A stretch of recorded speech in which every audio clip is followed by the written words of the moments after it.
In fact জানুয়ারি থেকে মে মাস পর্যন্ত এটাকে বলা হয় লিন পিরিয়ড বা শুষ্ক মৌসুম, যে সময় পানির কোনো ধরনের চাপ থাকে না বা পানি পাওয়া যায় না।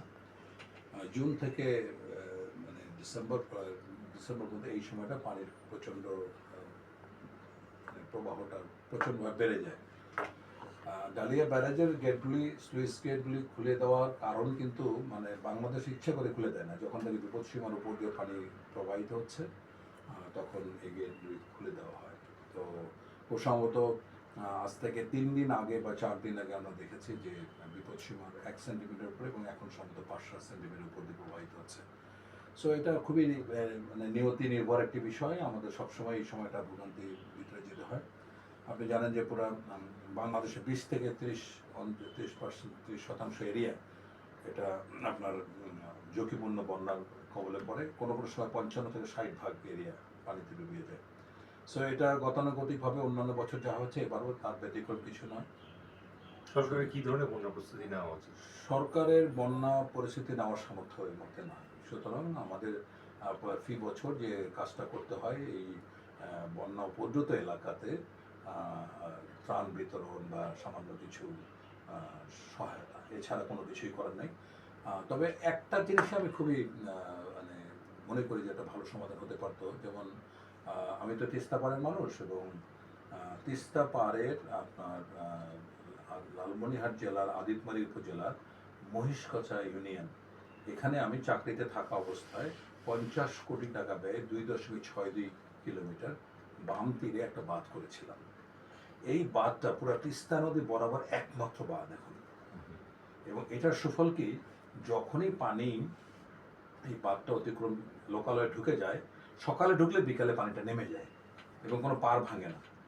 সো এখন সরকার যদি আগাম কোনো ব্যবস্থা নিতে চায়, তিস্তা মহাপরিকল্পনা হবে কবে হবে না হবে সেদিকে না তাকিয়ে যেসব ইউনিয়ন বা যেসব এলাকা তিস্তা নদীতে ক্ষতিগ্রস্ত হচ্ছে, যেমন আমার নির্বাচনী এলাকা আদিতমারী কালীগঞ্জ, সেখানে 4টা ইউনিয়ন, 4টা ইউনিয়নে 2টি ইউনিয়নে এই বাঁধ, যদি একটা করে ইউনিয়নে এরকম 50 কোটি টাকা করে দিয়ে যদি তিস্তা বরাবর যদি 16টা ইউনিয়ন থাকে, এখানে যদি 16টা বাঁধ করা যায় তাহলে খরচ হবে মাত্র 400 কোটি টাকা দিয়ে।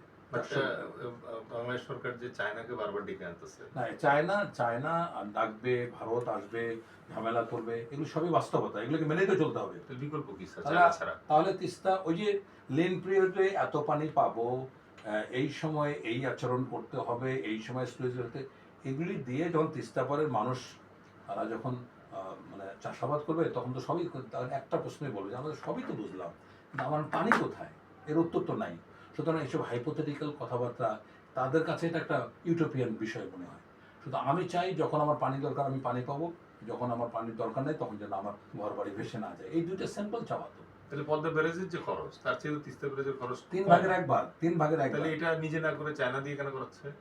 এটা চায়না দিয়ে করাচ্ছে, আমরা তো তেমন কোনো লক্ষণ শুনলাম যে তিস্তার ব্যাপারে সরকার মাননীয় প্রধানমন্ত্রী আলোচনা করে আসছেন, সহযোগিতা করবেন, তো সমঝোতা স্বাক্ষর হচ্ছে, চুক্তি হচ্ছে, এখনো তো প্রগ্রেসিভ বা কোনো কিছু ডেফিনেট আকারে আসেনি। সুতরাং আমি মনে করছি এই জল্পনা কল্পনা গবেষণা যাই হোক না কেন, আমি যে ছোট্ট একটা সলিউশন আমি রিকমেন্ড করলাম, আমি আমার এলাকায় যদি 50 কোটি টাকা দিয়ে একটা ইউনিয়নকে রক্ষা করার মতো ব্যবস্থা করতে পারি ইনশাল্লাহ, তাহলে সরকারের জন্য মাত্র 400 কোটি টাকা কোনো টাকা, এই টাকাটা বরাদ্দ দিই, তাহলে 5 বছর 3 বছর অন্তত এই মানুষগুলো ক্ষতিগ্রস্ত হবে না। সুতরাং এরকম একটা জরুরি ব্যবস্থা নেওয়াটা, আপনি দেখুন যে খবর নিয়ে দেখুন যে আদিতমারীর মহিষকচা ইউনিয়নে গত 3 বছর ধরে কোনো মানুষ বন্যায় ক্ষতিগ্রস্ত হচ্ছে না। এই তিস্তা পারে অন্যান্য জায়গায় যদি লাখ লাখ মানুষ, কোটি কোটি মানুষ ক্ষতিগ্রস্ত হয়, তাহলে এই বিষয়টা কি গুরুত্ব দিয়ে বিবেচনা করা উচিত। রাজনৈতিক মানে রেটরিক বলে, জেদ ধরে, সংসদে টেবিল চাপিয়ে এত সুন্দর কথা দিয়ে, কোনো হাওয়াই মিঠাই টাইপের কথা দিয়ে মানে আমাদের তিস্তা পাড়ের মানুষকে বারবার আশান্বিত করার কোনো মানে হয় না।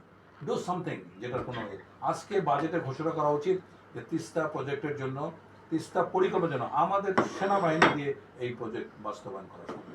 বাইরের কোনো এক্সপার্ট দরকার নেই, কোনো দরকার নেই। এবং তিস্তা এত অদ্ভুত একটা নদী, এটা যদি 8 মিটার 10 মিটার আমরা ড্রেজ করি, তাহলে কিন্তু নিচে একটা পানির লেয়ার আছে, অটোমেটিক্যালি সংযোগ হবে।